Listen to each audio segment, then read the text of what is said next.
Ang blessings ay katulad ng mga ambon.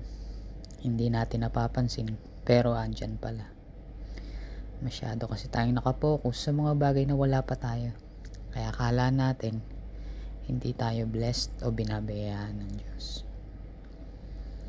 Madalas, inaakap natin yung mga bagay na hindi natin kaya. Kahit anong pilit natin ay hindi natin makuha-kuha kasi hindi pa talaga naaayon.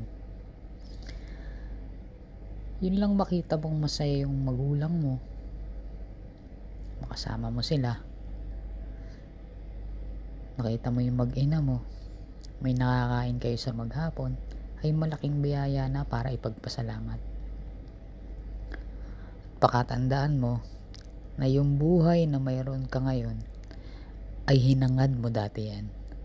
At yung buhay mo ngayon ay pinapangarap pa rin ng iba. Kaya thank you Lord